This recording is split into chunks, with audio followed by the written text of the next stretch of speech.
porque el próximo miércoles no vamos a tener programa.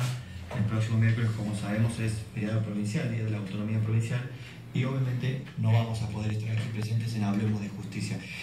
Hoy tenemos un programa muy interesante, lo hemos anunciado por las redes sociales. Vamos nuevamente a poner en el centro de la escena del programa el Sistema Interamericano de Derechos Humanos. La semana pasada hemos logrado una gran entrevista con Martín Becerra, quien ha estado participando representando a las organizaciones de la sociedad civil que peticionaban ante el Estado Nacional en este periodo de sesiones en la Comisión Interamericana de Derechos Humanos. Y hoy nos vamos a trasladar, nos vamos a desplazar hacia otro aspecto un poco más específico de lo que es el funcionamiento del sistema, las partes que funcionan el sistema, que tienen que ver con el rol de la defensa pública, de la Defensoría Pública en el Sistema Interamericano de Derechos Humanos, lo cual configura desde 2011 en adelante una gran novedad. Los modos radiales y de uso en la radio me exigen, no lo había hecho antes. Quien les habla, Federico Medina, aquí hoy acompañados, no ya con la presencia de Walter, quien suele estar en la operación técnica todos los miércoles. Hoy contamos con Claudio García, quien viene a reemplazarlo, a hacer de sustituto de Walter. Solo por hoy agradecemos el trabajo de Walter y aprovecho para saludar aquí a Eduardo Zuller, que me acompaña en este comienzo del programa, esperando que en un momento llegue José. ¿Qué tal, Eduardo? Buenas noches, Federico, y buenas noches a la audiencia de Hablemos de Justicia. Sí, es un tema muy interesante porque la defensa pública, hablas de rol y desde ya te adelanto, más lo van a explicar quienes están en la función específica y en lo que es la Defensoría General de la Nación, pero es un rol esencial en cuanto al tema de los derechos fundamentales.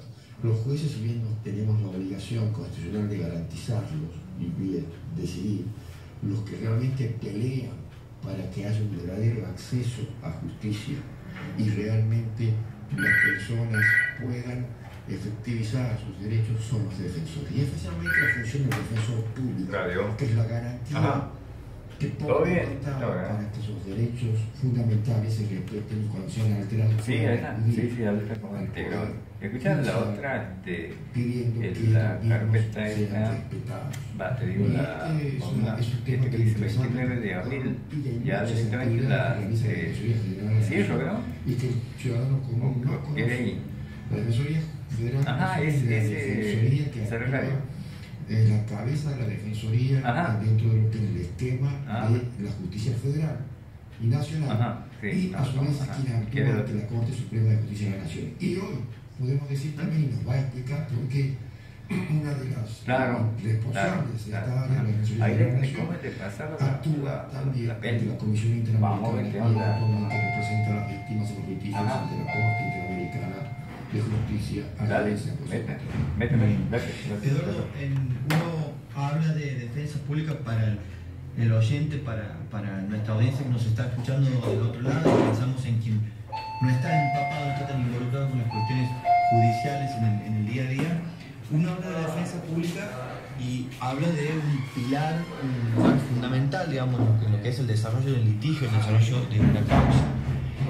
Y piensa en cómo, digamos, esto que hoy traemos a la discusión aquí en Hablemos de Justicia a nivel interamericano, a nivel nacional, cómo obviamente desde mi lugar lo pienso, cómo trasladarlo, cómo pensarlo, cómo localizarlo al ámbito provincial.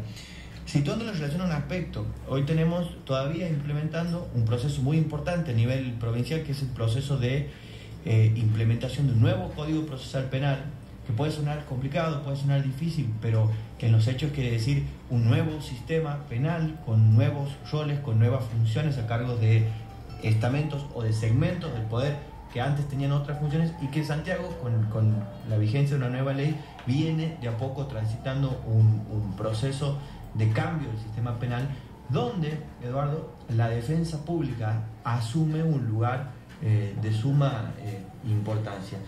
¿Qué puede decir al respecto de esto, como para introducirnos en el tema y comenzar a hablar de la defensa pública y el rol de la defensa pública? Y bueno, el mandato constitucional de la defensa pública es quien representa sobre todo a los grupos vulnerables, es quien tiene que defender a aquellas personas que no tienen recursos económicos, velar por los intereses de los niños y niñas cuando están en procesos judiciales, y muchas otras cuestiones también que hace a aquellos grupos que realmente tienen problemas, ¿no es cierto?, para acceder a la justicia. Obviamente que un juez no puede resolverlo, el juez está para resolver las cuestiones y para garantizar la protección efectiva de los derechos constitucionales garantidos por la Constitución y los tratados internacionales de derechos humanos que forman parte del bloque de constitucionalidad de nuestra Carta Magna.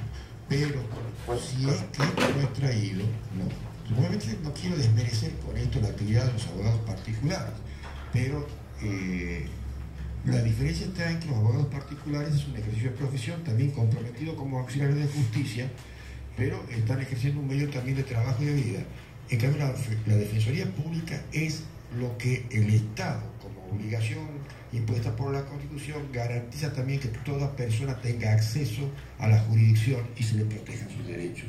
Cuando no cuenta con recursos, cuando por motivos de su vulnerabilidad, ya sea por una desigualdad que tenga y dificultades para acceder a la protección judicial, es la que debe bregar para que haya una igualdad ante la ley en cuanto a proteger los derechos de cada uno de quienes integramos esta nación. Y un adecuado acceso a la justicia. Y hablamos de la tutela judicial efectiva. Antes de dar inicio a la primera entrevista, aprovechamos para saludarlo a José. ¿Cómo te va, José? Hola, Federico, ¿cómo estás, Eduardo? El gusto de saludar a la audiencia.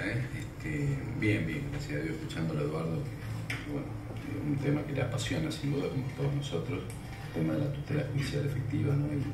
Y esta necesidad imperiosa del acceso a la justicia que debe tener todo ciudadano. Y la simpleza, ¿no? Eduardo, vi lo que publicaste muy interesante, que se abre un debate que después seguramente será el tema de lo que bajó la Comisión Interamericana en cuanto al lenguaje, ¿no? Que tiene que ver también con la cumbre interamericana efectiva y la iberoamericana, sobre el tema de desterrar las palabras en latín. Eso es una sentencia. Exacto. Vamos a solucionar el tema, vamos a aprovechar, tenemos al aire a la doctora López Puleyo, quien está cumpliendo funciones en la Defensoría General de la Nación. Puntualmente, lo que nos convoca hoy es su rol, el trabajo que viene realizando en la representación de la defensa pública del Estado Nacional en el sistema interamericano. Aprovechamos para saludar a la doctora. ¿Qué tal, doctora? ¿Cómo le va? Bueno, muy buenas noches. Muchas gracias por el llamado. Encantada. Muy bien, doctor, aquí aprovecho para pasarle el micrófono a Eduardo, quien ha sido el que ha impulsado esta entrevista, y vamos a dar inicio a esta entrevista que queremos que sea muy fructífera, que sea provechosa, y después vamos seguramente a replicarla por las redes sociales. Buenas noches, doctora. ¿Cómo le va, doctor? ¿Cómo anda usted? Un poco contando a la audiencia, la doctora López Puleyo ha sido como yo la he conocido, siendo la defensora interamericana de la Defensoría General de la Nación, a través de convenios que quizás ella me explique sucintamente en este acotado espacio de tiempo que contamos en la radio. Fue la que llevó uno de los casos emblemáticos respecto a los derechos de las personas con discapacidad, que terminó siendo un pronunciamiento de condena hacia nuestro país por no respetar estos derechos, generando una responsabilidad internacional en la órbita de la Corte Interamericana de Derechos Humanos. Además, he podido vincularme con ella trabajando en cuestiones de discapacidad y sin querer también he podido conocer en profundidad todas las tareas que desarrollan, que en muchos casos para mí eran desconocidas a pesar de la función que cumplo en lo que hace la Defensoría General de la Nación. Y por eso, doctora, vamos a pedirle que con su poder de síntesis nos adecue a conocer a la ciudadanía, sobre todo los oyentes de esta provincia, todo lo que hace y todo lo que puede tener a su alcance también ante una eventual necesidad de protección de sus derechos, la Defensoría General de la Nación y especialmente los grupos vulnerables. Bueno, muchas gracias por la oportunidad. Efectivamente, escuché los últimos momentos de la charla que mantenían al aire y ustedes nombraron, yo diría, 3 palabras que pueden sintetizar lo que tiene que ver con el rol fundamental de una defensoría pública. Las palabras eran acceso a la justicia, eran igualdad de derechos, era tutela judicial efectiva, porque la gente va conociendo de a poco que tiene un abanico de derechos, pero esos derechos, para ser protegidos, hay que ejercitarlos activamente. Y el problema en la mayoría de los casos es el acceso a un abogado, y más si la persona tiene algún grado de vulnerabilidad, el acceso a un abogado gratuito. Esta es la idea fundamental de la instauración de una defensoría pública. La defensoría pública no es más que la garantía del derecho de defensa desde el punto de vista de una estructura, digamos, de alguna forma instaurada por el Estado, pero para defender a la gente, para que sus derechos no sean violados, incluso para defender a la gente contra el Estado, porque muchos de los derechos tienen que ver con omisiones del Estado. Por ejemplo, la referencia que usted hizo ligado a personas con discapacidad, derechos económicos, sociales y culturales, la posibilidad de acceder a jubilaciones, pensiones. Entonces, el Estado puede violar derechos por acción o por omisión. Y también los derechos pueden ser violados por particulares. Entonces, si la persona tiene la posibilidad de tener un abogado privado, eso está muy bien. Pero si no tiene esa posibilidad, no puede quedar desguarnecida. La Defensoría General de la Nación es la instancia de gobierno de lo que se llama el Ministerio Público de la Defensa, que está reconocido en la Constitución argentina y que es justamente el resumen de lo que estamos diciendo, la posibilidad, en virtud de la igualdad de derechos, de que las personas accedan a un defensor para la protección efectiva.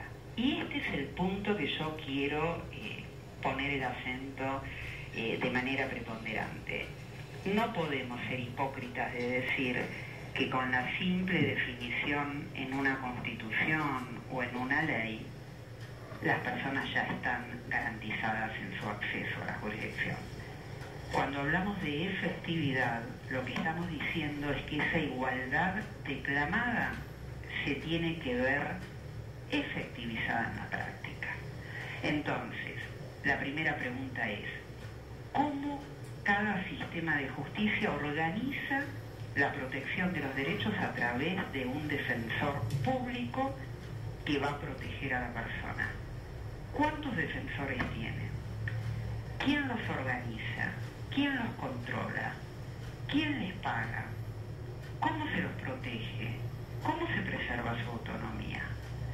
Todo esto tiene que ver, en definitiva, con la protección de los vulnerables. Por eso digo, no hay que ser hipócritas y desconocer que si en la práctica no se otorga una real protección desde el punto de vista de la estructura de un servicio público, este servicio público termina no siendo tal.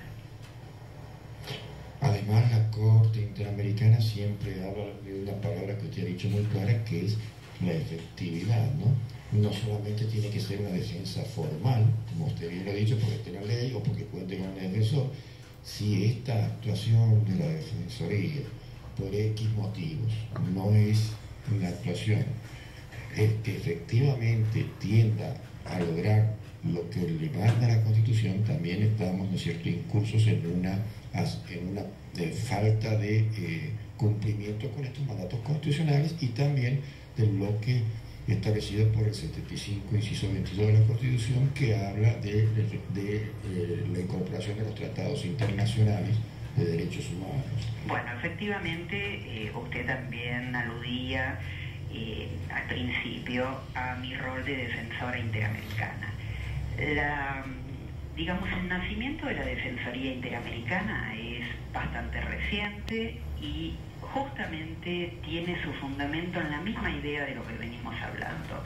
La Corte Interamericana de Derechos Humanos, en el año 2009, decide modificar su reglamento interno y establecer la figura del defensor interamericano, que no es más que un defensor público para todo el sistema interamericano que pueda actuar para la defensa efectiva, y esta palabra creo que es la palabra que tiene que quedar retumbando permanentemente cuando hablamos de defensa pública, la defensa efectiva de toda persona que llega hasta la instancia de la Corte Interamericana y que enfrente tiene esta persona que es una víctima de violación de derechos humanos, concretamente en el ámbito interamericano y preponderantemente protegido por la Convención Americana de Derechos Humanos, pero enfrente tiene al abogado del Estado, porque lo que se está discutiendo es que sus instituciones de justicia no han reconocido la protección de un derecho, es decir, se ha sentido violada un derecho humano fundamental, entonces tiene la posibilidad, por supuesto con los requisitos normativos que establece el sistema, que son, digamos, no es que es una cuarta instancia, si quieren hablamos un poco de eso, pero básicamente tiene la posibilidad de recurrir al sistema, primero con una petición ante la Comisión Interamericana y superado el trámite, que suele ser bastante largo, esto también la gente lo tiene que saber, hay una constante acción por tratar de reducir en el ámbito interamericano los plazos de tramitación en la comisión, pero son realmente muy largos. Pero la situación es que cuando hay un informe de fondo que la Comisión Interamericana considera que puede haber una responsabilidad del Estado y que esta responsabilidad en la violación del derecho debe ser subsanada, debe ser reparada, el caso, si el Estado en un determinado término no responde a las recomendaciones de la Comisión, se eleva a la Corte Interamericana. Entonces, ¿qué ocurría? Llegaban estos casos muchas veces sin representación de estas víctimas por ningún abogado. Y la Comisión Interamericana en realidad es algo más parecido, para que se entienda, a la figura de un fiscal interamericano. Es decir, es un órgano del sistema que fungía de alguna forma también como representante de las víctimas, pero que preponderantemente tenía el rol, y lo sigue teniendo, de protección del sistema interamericano, desde el punto de vista de protección de derechos. Entonces, llegaba hasta la instancia de la Corte sin un abogado en muchas oportunidades, porque no es requisito indispensable en el trámite en la comisión tener un abogado, y ahí la Corte observaba que la disparidad, no solamente jurídica, cosa que es evidente, si la víctima no era un abogado, imaginemos que estamos hablando que los casos que llegan a la Corte son casos, digamos, bastante específicos de, por ejemplo, matanzas de poblaciones indígenas arrasadas en la selva del Salvador o de Guatemala, o poblaciones trasladadas compulsivamente en virtud del conflicto armado de Colombia. Esas personas tremendamente vulnerables, ¿qué posibilidad tenían de acceso a un abogado? Entonces, del otro lado tenían la representación oficial del Estado con expertos en derecho internacional de los derechos humanos, y la disparidad era muy notoria. Entonces decide en el año 2009 la Corte Interamericana celebrar un convenio con lo que se llama la AIDEF, que es la Asociación Interamericana de Defensorías Públicas, que nuclea a todas las instituciones de defensa pública del continente. Y se establece, en un principio éramos 21 defensores interamericanos, se establece que estos defensores, a solicitud de la Corte, íbamos a intervenir en casos concretos que llegaran sin abogado. El primer caso, efectivamente, usted lo refirió, intervine yo como defensora interamericana. Y realmente fue muy importante, más allá de que el resultado desde el punto de vista procesal fue muy bueno para la víctima, porque se reconoció la violación de derechos bastante amplia, más de un derecho, es decir, fueron muchas las violaciones a la Convención, pero sobre todo se estableció algunas definiciones importantes respecto a la importancia del rol de un defensor interamericano. Es interesante también saber que el defensor que interviene no necesariamente tiene que referirse a un caso contra su propio país. Esto le diría casi fue una circunstancia de coyuntura que Argentina fuera el país sujeto a responsabilidad en el caso mío. De hecho, mi consorte, mi codefensor, era un defensor público de Montevideo, de Uruguay. Porque todo esto se establece a nivel reglamentario en cuanto a los mecanismos de asignación del defensor, y se considera que sí es importante, de acuerdo al grado de autonomía de la defensa, y me parece que cuando usted me pregunta qué otras cosas hace la Defensoría, hacia eso debería derivar nuestra charla, hablar de la importancia de la autonomía. Si una persona es defensor interamericano, pero el resguardo institucional que tiene en su propio país no es una defensoría que tenga un elevado grado de autonomía funcional, es mejor entonces que haya siempre, en todos los casos, un defensor que pertenezca a otro país y un defensor preferentemente del propio país, salvo que su defensoría no sea autónoma. Este no es el caso del sistema federal argentino, que por suerte tiene una Defensoría General de la Nación con absoluta autonomía funcional y financiera, reconocida por el artículo 120 de la Constitución, y que en la práctica favorece de una manera sustancial el empoderamiento de derechos, porque si la Defensoría no es autónoma, imagínese usted solamente la circunstancia de tener que pedirle permiso a un superior jerárquico que pertenece a la contraparte. Hay muchas provincias. Sería una defensa aparente. Y bueno, y usted conoce desgraciadamente, creo que de propia mano, la situación.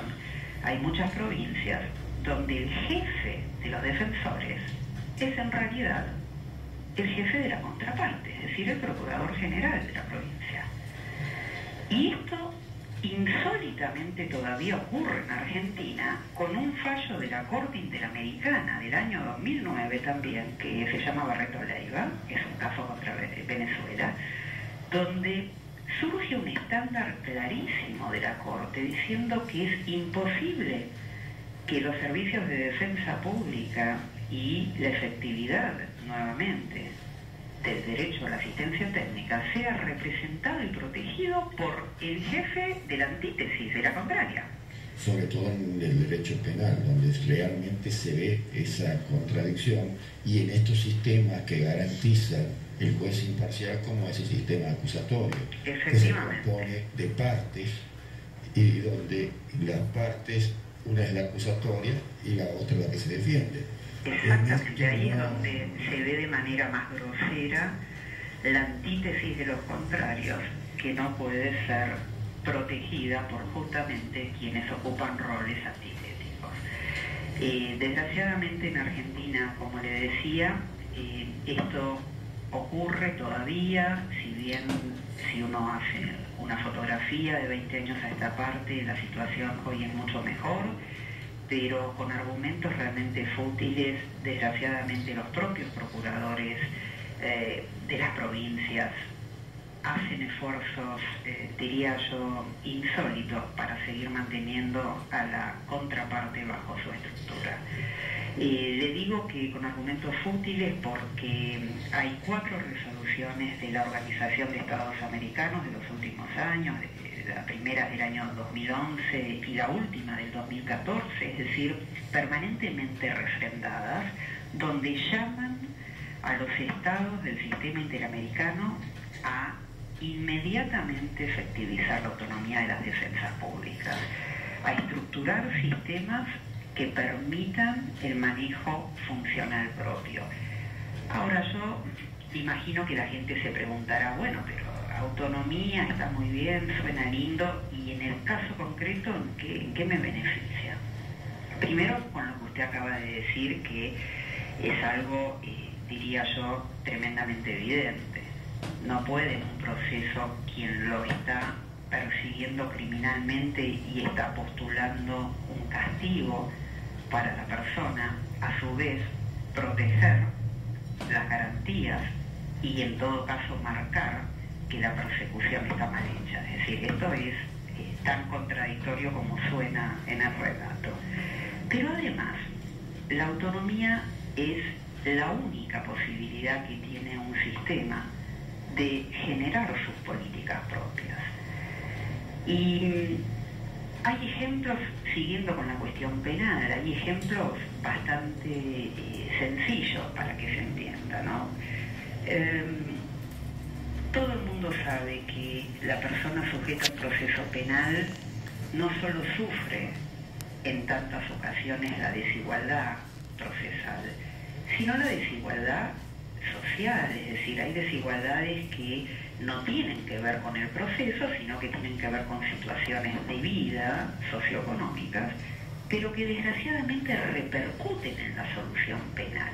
Por ejemplo, una persona que podría tener la posibilidad de una morigeración en la prisión preventiva,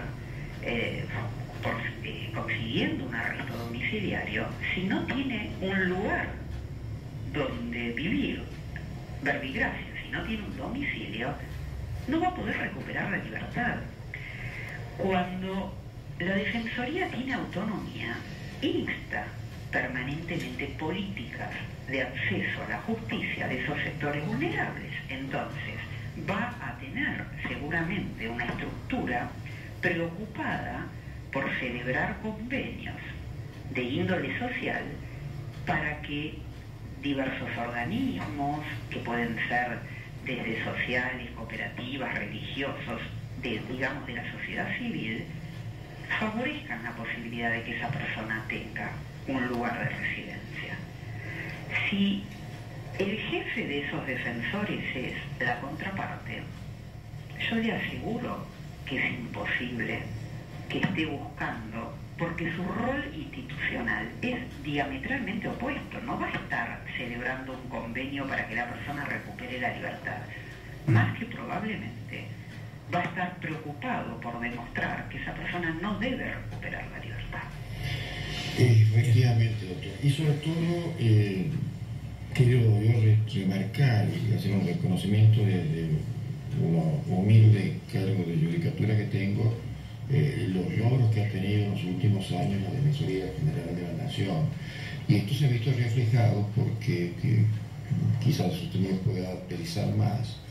Existe lo que es la Federación Interamericana de Defensorías Públicas, que nuclea todas las defensorías públicas de todos los países que integran el sistema interamericano de derecho, y su actual presidenta es la doctora Estela Maris Martínez, la actual Defensora General de la Nación, que es la jefa de los defensores, tengo entendido así, doctor. Efectivamente, bueno, yo recién refería, se llama AIDEF, es la Asociación Interamericana, efectivamente, que nuclea a las defensorías de todo el continente. La doctora Estela Maris Martínez es la secretaria ejecutiva, que es realmente, como suele ocurrir incluso en las organizaciones internas, es el cargo relevante porque es el cargo de naturaleza técnica.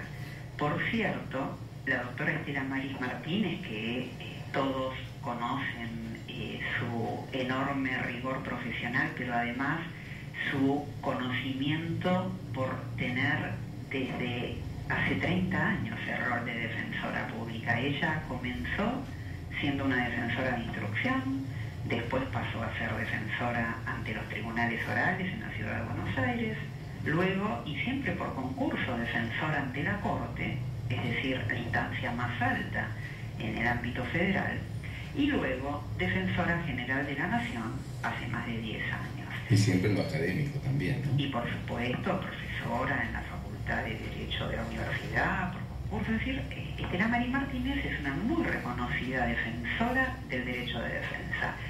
En su rol de secretaria ejecutiva de la Asociación Interamericana de Derechos Humanos, secretaria general, acudió hace muy poquitos días, mucha gente esto lo desconoce, así que le agradezco también esta referencia, acudió a la Comisión Interamericana de Derechos Humanos a una audiencia temática que la Comisión decidió otorgar a la AIDEF por el estado de obstáculos y limitación a la autonomía de las defensorías públicas del continente. Esto, para quien quiera acceder, está tanto en la página de la Comisión como en la página www.mpd de la Defensoría General de la Nación. Ahí está el extracto completo de la intervención de la doctora. Y una de las cuestiones que ella refiere tiene que ver con las autonomías provinciales y tiene que ver con la necesidad en un país federal que tiene un artículo 120 que trasciende el sistema federal, porque el artículo 120 de la Constitución argentina es una garantía orgánica. Esto es lo que se debe entender. Más allá de que, por supuesto, cada provincia organiza su justicia en virtud del artículo 5 de la Constitución, el artículo 120 trasunta por algo que usted ha dicho, que es el 75 inciso 22, que es la prevalencia de los derechos humanos y de las garantías.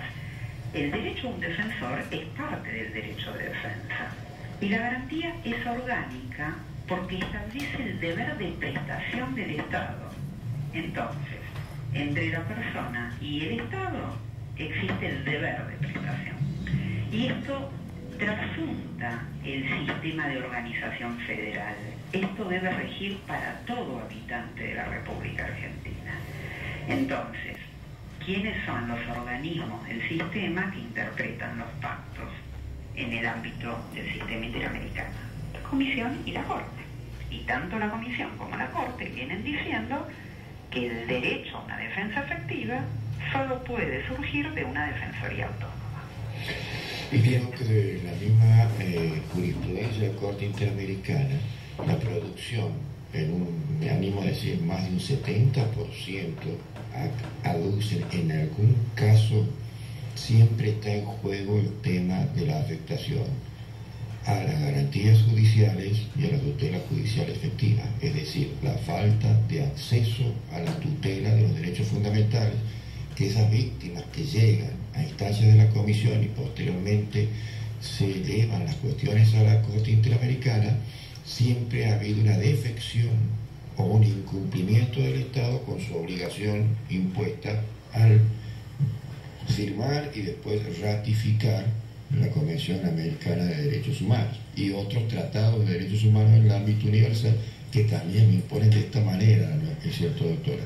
Y aquí está un colega, un juez de primera instancia en lo civil, el doctor José Emilio Josami, que también es panelista en este programa, un poco suicida, que queremos decir así, pero que como jueces entendemos que mientras no afectamos nuestra imparcialidad en cuanto a las causas que tenemos bajo juzgamiento y que podamos también difundir lo que son las reglas de derechos humanos, no solamente estamos cumpliendo con el rol de un juez de un Estado de Derecho constitucional y convencional, sino que además estamos cumpliendo con condenas de garantía de no repetición impuestas por la Corte Interamericana en los casos que la Argentina ha sido sancionada por responsabilidad internacional, que siempre está el tema capacitar y difundir los derechos humanos. Entonces uno entiende que también como integrante, en el marco de nuestras limitaciones, poder dar a conocer y sobre todo hacer conocer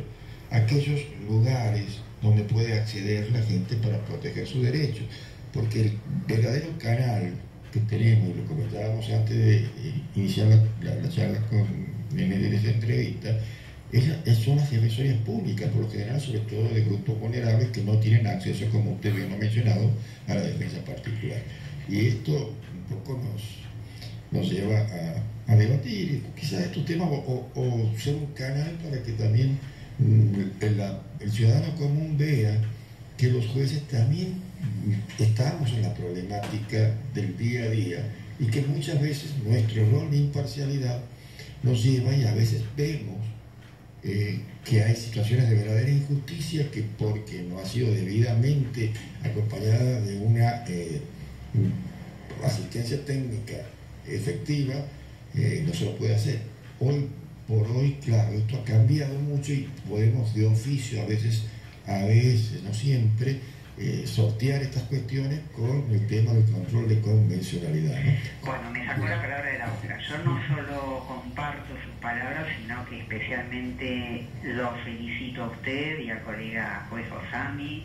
Encantada también, doctor. Encantada, doctora, igualmente. Realmente... y yo le voy a hacer una preguntita. Sí, pero yo quiero solamente decir que debiera ser obligatorio que todos los integrantes del Poder Judicial en algún momento interactúen con los ciudadanos, por supuesto del Poder Judicial, del Ministerio Fiscal y del Ministerio de la Defensa. Esto es bastante común en otros países.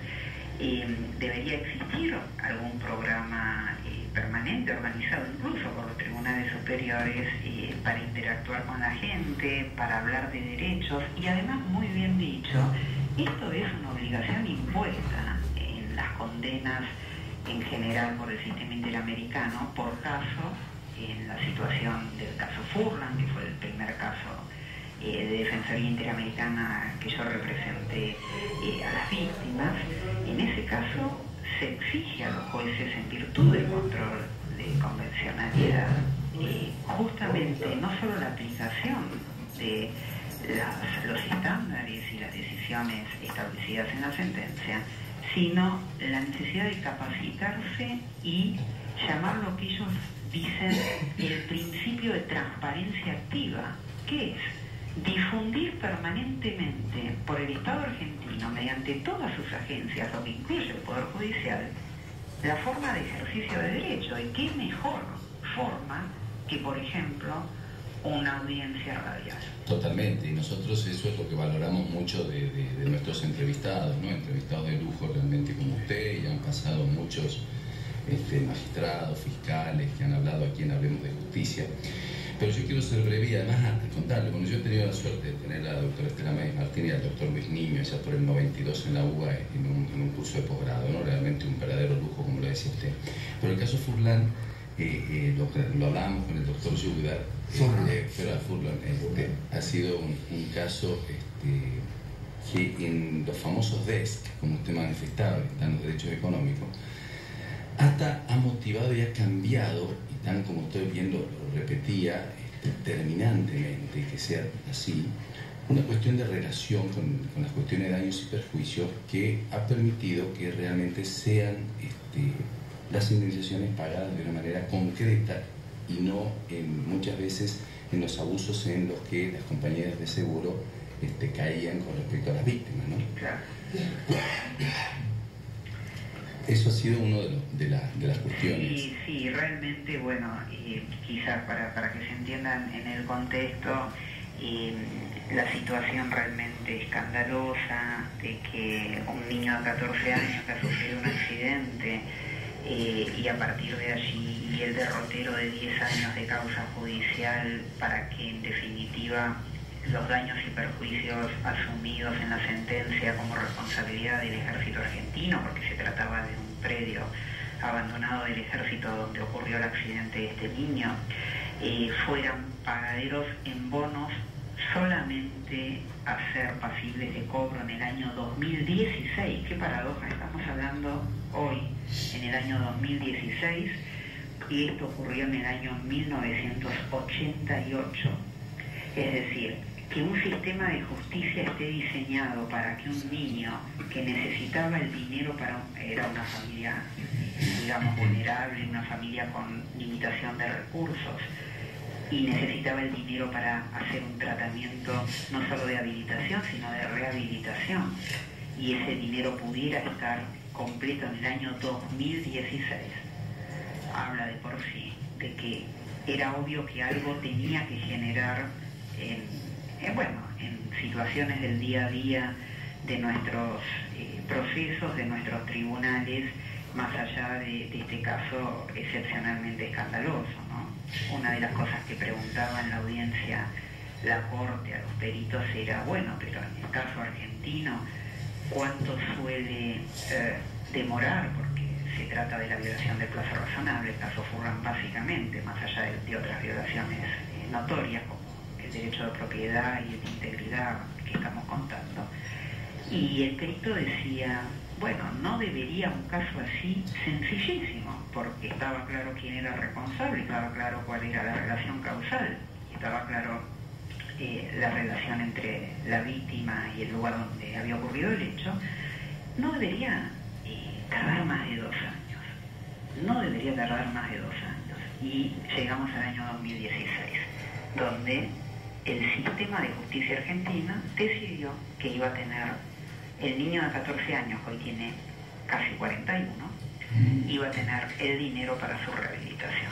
Y hoy ya la verdad que las compañías le temen al fallo Furlan y Familiares versus Argentina cuando se lo menciona. Nomás a mí me ha tocado en el juzgado, muchas veces en la audiencia de conciliación. Doctora, ¿le podemos pedir 2 minutitos para una pausa muy breve? Porque queremos hablar con usted de su nueva gestión ahora con el doctor Schubler que va a tener, que tenemos entendido, esto es muy nuevito y muy reciente. ¿Nos espera? ¿Cómo no? ¿Cómo no? Bueno, muchas gracias.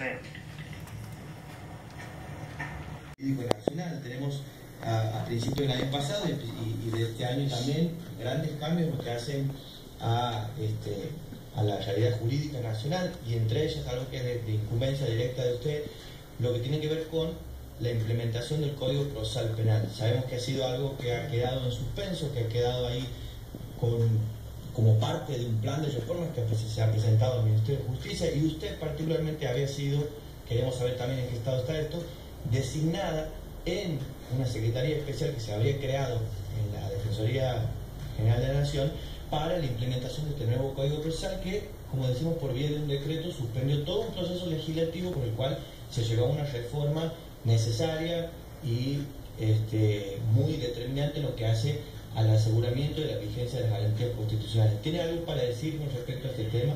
Sí, por supuesto, y le agradezco también la pregunta al respecto. Efectivamente, nosotros venimos trabajando desde la Defensoría General desde hace muchísimos años en la necesidad de reforma del Código LBN, que para los que desconocen los detalles del sistema procesal penal en el ámbito federal, es un código que todavía mantiene de una forma ya indefendible en todo aspecto la figura de un juez instructor, es decir, el juez que instruye y se controla a sí mismo.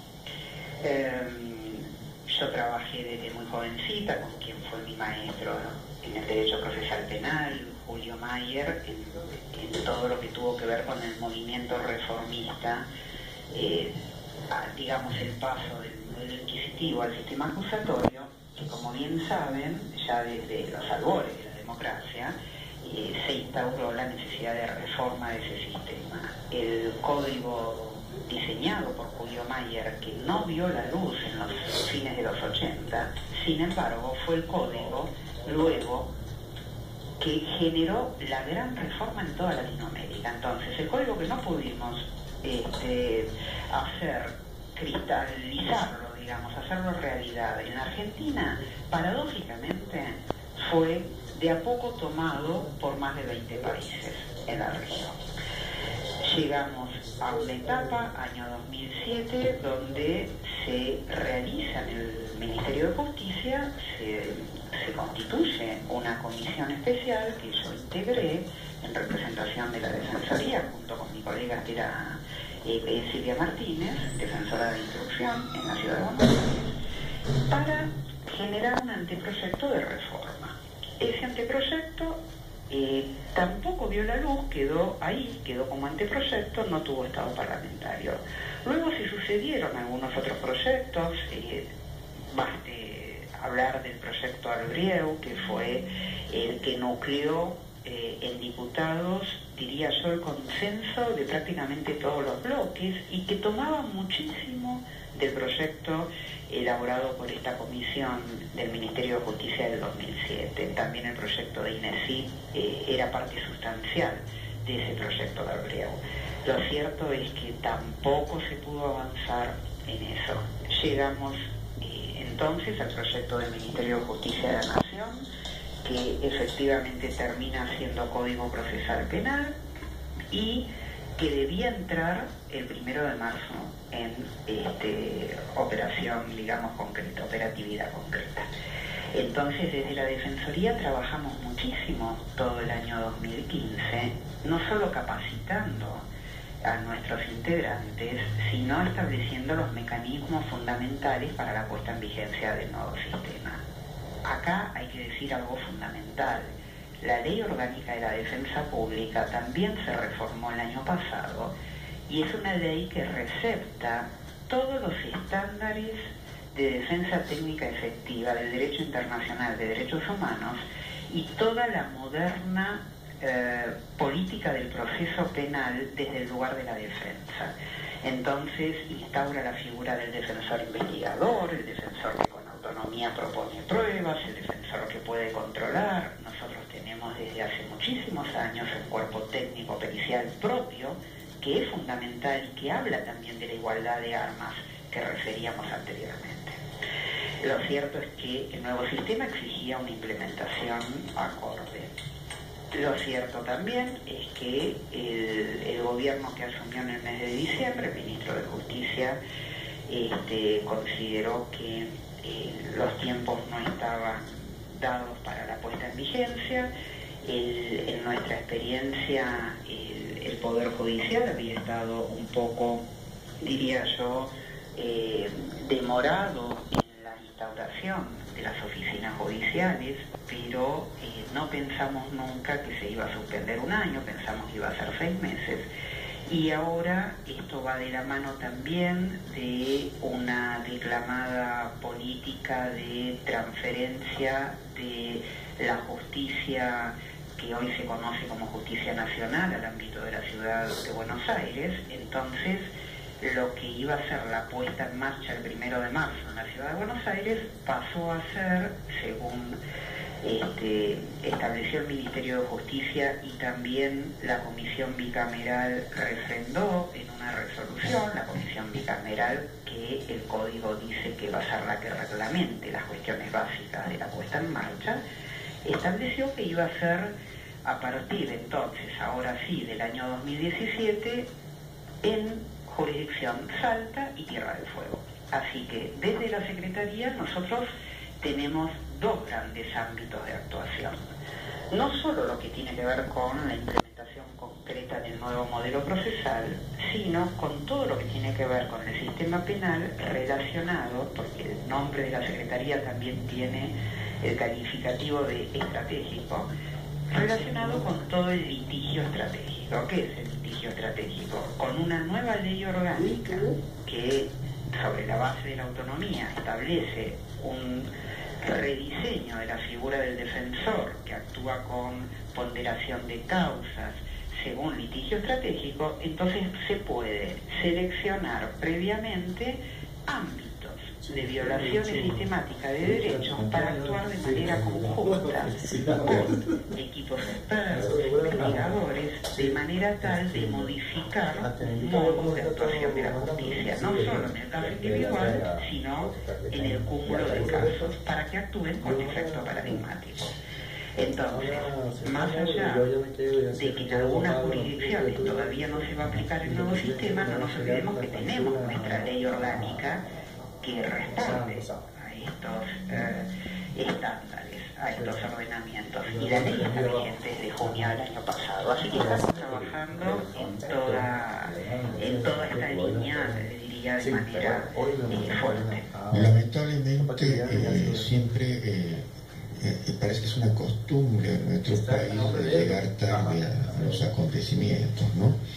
Eso lo digo también, yo tengo una postura, aquí estamos en pleno proceso de transición, en el que desde mi punto de vista, lo voy a decir públicamente porque ya me he expresado en un fallo, en 5 años entonces he podido entrar en la plena vigencia en todas las circunscripciones de la provincia y estamos ya en prórrogas, y en la cual también desde el criterio personal que lo he emitido en mi voto, creo que se ha vencido también lo que es un plazo razonable, así como hay plazos razonables de proceso, debe haber plazos razonables de implementación, porque he entendido que hay una restricción a la igualdad de procesos según la circunscripción donde rige el nuevo sistema, que garantiza el juez imparcial y el otro que no lo garantiza, porque como bien lo ha mencionado usted, hay un juez y parte, que es el juez.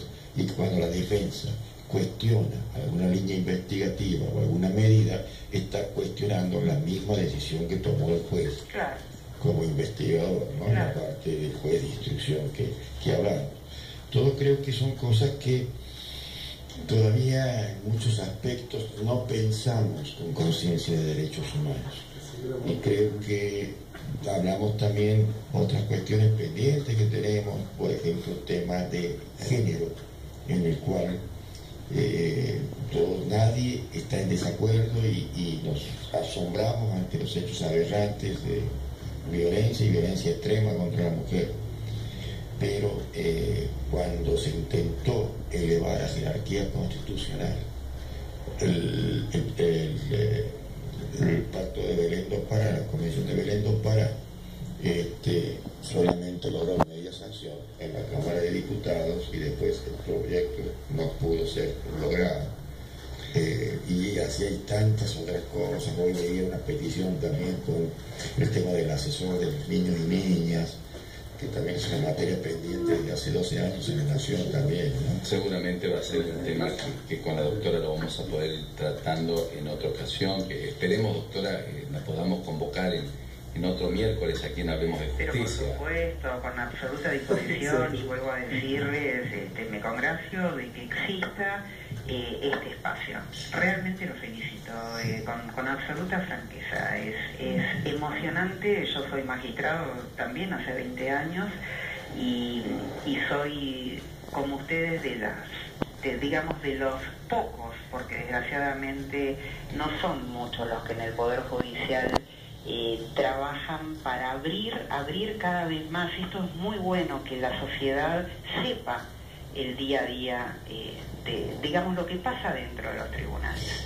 Esto creo que le hace muy bien a la democracia y nos hace muy bien a todos los integrantes del Poder Judicial. Muy bien, doctora, muy agradecido. Se nos ha ido el tiempo, tengo tan interesante el tema y seguramente, como lo ha dicho aquí el doctor Rosani, vamos a convocar nuevamente para conocer también las otras áreas con otras funcionarias que usted gentilmente nos ha concedido las líneas de comunicación. Bueno. Y esperamos contarla también en persona aquí para debatir en algún encuentro en la órbita del Poder Judicial estas cuestiones que hace la construcción de la justicia en un Estado de Derecho constitucional.